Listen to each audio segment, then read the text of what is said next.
What's going on, everyone? It's the true Geordie back again with another MMA hangover, and I know it's been a while, sorry about that, but MMA, it's been a bit stale lately. Everyone just gives a shit about Mayweather versus McGregor, but don't worry, I'm going to do a video on that soon, so make sure you stay subscribed for that. But finally, Johnny Bones Jones has given us some shit to talk about. He knocked the fuck out of Daniel Cormier, gets his title back, and then he goes and calls out none other than Brock fucking Lesnar after the fight. So yeah, we've got loads to talk about here. Starting with the fight, to be honest with you, I'm not even gonna lie, I didn't know who the fuck was gonna win this fight.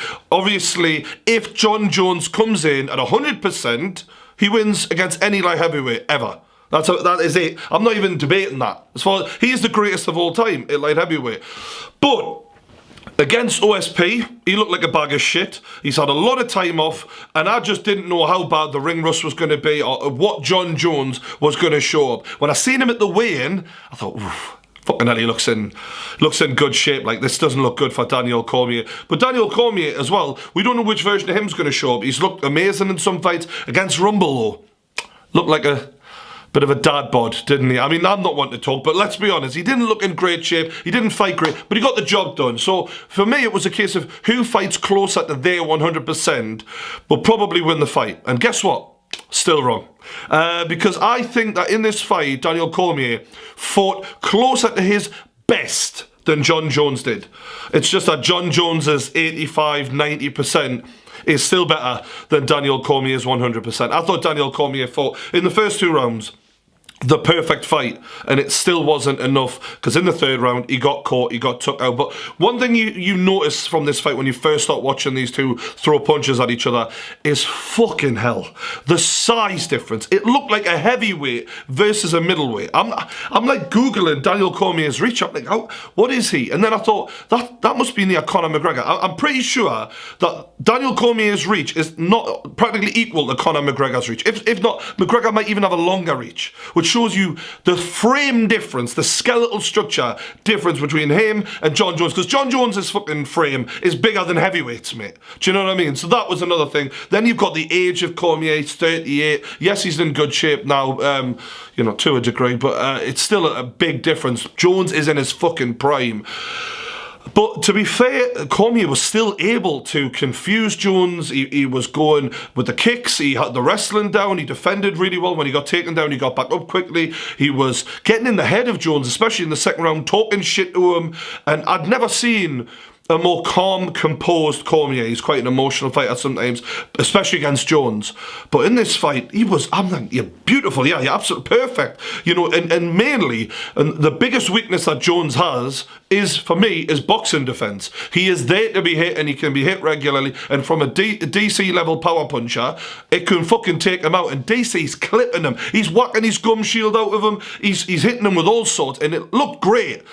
Still not enough. Jones can take a fucking punch, to be fair. He isn't just a physical specimen. The motherfucker's got heart. He can take a punch.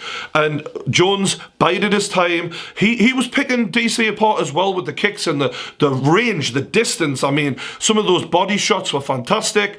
But eventually confuses DC, goes low with the kick. DC's not paying attention, and in the third round you can see all that concentration in the first two had gone a little bit. He was trying to just slug it out, and Jones picked them off. High kick, knocked him off the fucking planet. He's spinning round, going all over the shop, gets him on the ground, bounces his head off the canvas, in the words of Conor McGregor, and that was the end of that. So when Jon Jones was presented his title in the octagon, I noticed something. I had a bit of a flashback to when he first got his title against Shogun when he was 23, broke the record, and the difference in the emotion. You know, you could see it meant so much more to him now.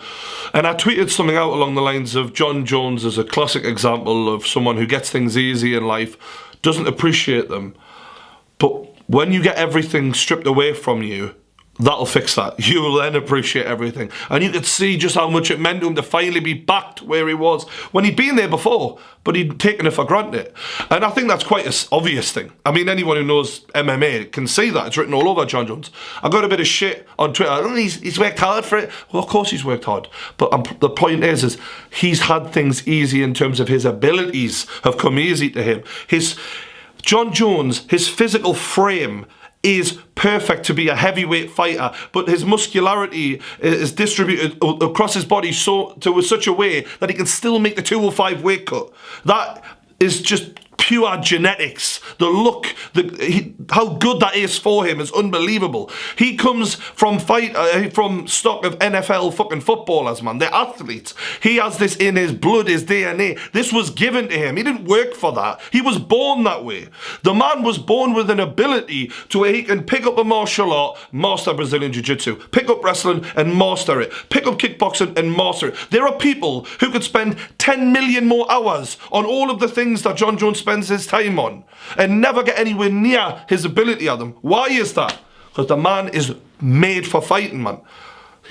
These things haven't required work. He has put work into them after the fact. But the point is, Jon Jones is a gifted man.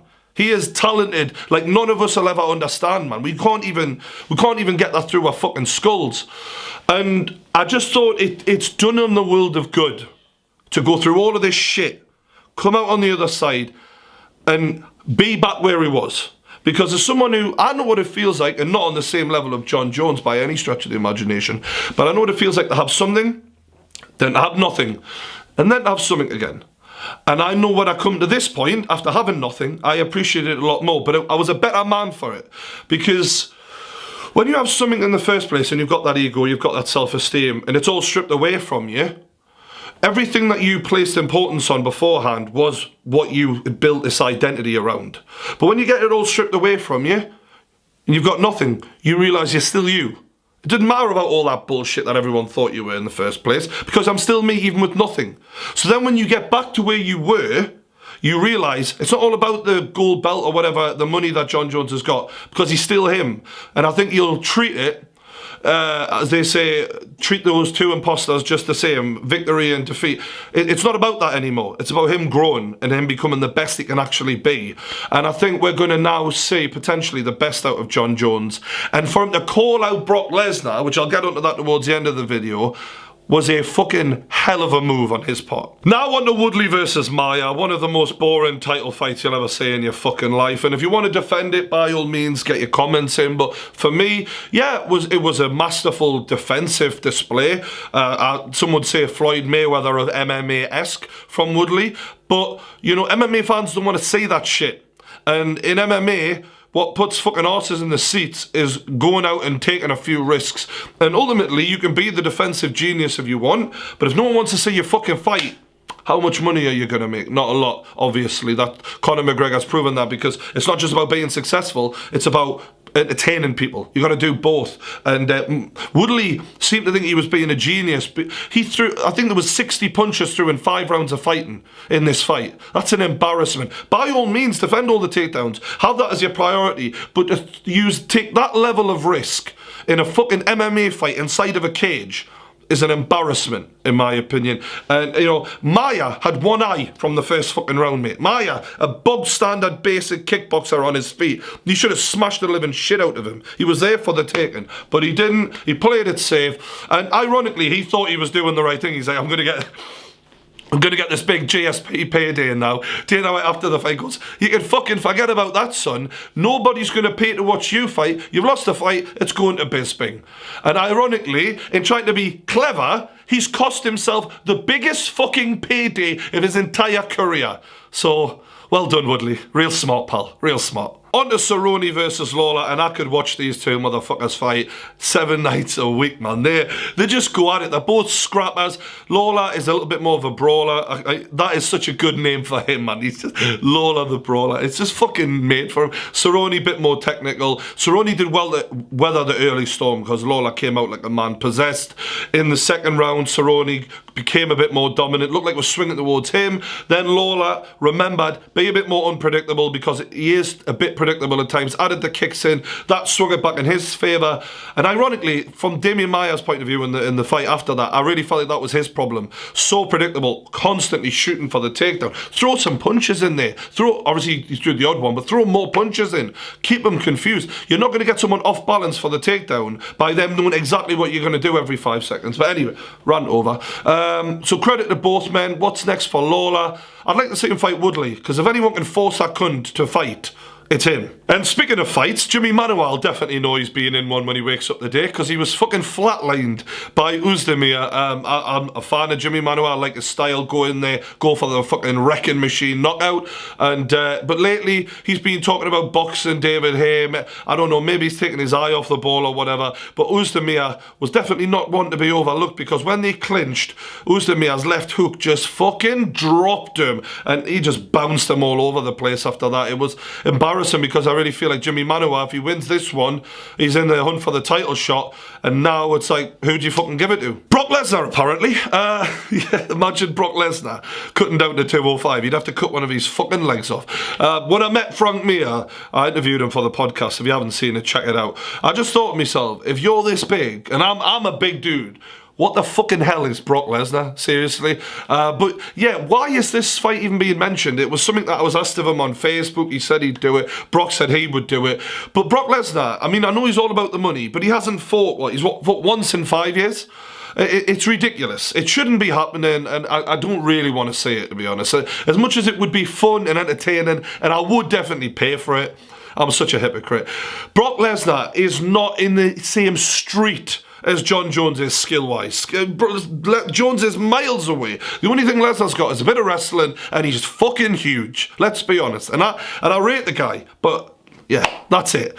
Jon Jones should absolutely school him. There is the chance that Brock double leg takedowns him, gets on top and pounds fuck out of him. There's a chance of that. But when you look at Jones's long limbs and his understanding of Brazilian Jiu-Jitsu, and the fact that he would be really hard to take down, and the fact that his reach is unbelievable, he's quick, light on his feet, would be hard to pin. I just think it would be a pointless fight, to be honest. I think Jones would probably find it fairly easy. But out of sheer what the fuck, yes, I'd watch it. But I'd rather see him do what Conor did. Go and do a 2-weight world title. Fight Stipe Miocic, someone who is quick, who is light on his feet. Let's see what happens between Kane and him. Get the winner of that. I mean, I always wanted Kane in his prime to fight Jones, because Jones is twice the size of Kane, and Kane's fighting a heavyweight. The fact of the matter is, Jones should have been fighting a heavyweight fucking years ago. As soon as he won that title, he should have done a Conor right there and then. It says, I'm going straight up, because he is bigger than, he's bigger, every fight he has, he's bigger than everyone. Even at heavyweight, he's bigger than most heavyweights.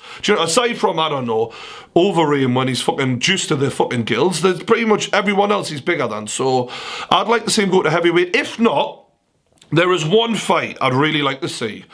Gustafsson versus Jones. Gustafsson looked really good in his last fight. He is the one who's pushed Jones more than anyone. Jones said he was off his tits the week before. Let's see what a cleaned up Jones can do, because Gustafsson will push him. And the physical advantages he had against Cormier will be dramatically narrower against Gustafsson. Limb-wise, limb length, we're talking a much similar fight here. Even though Jones is much stronger and more muscular, in my opinion, it is much closer. And the skill set is closer as well. Gustafsson's got some good boxing. I'd like to see that fight.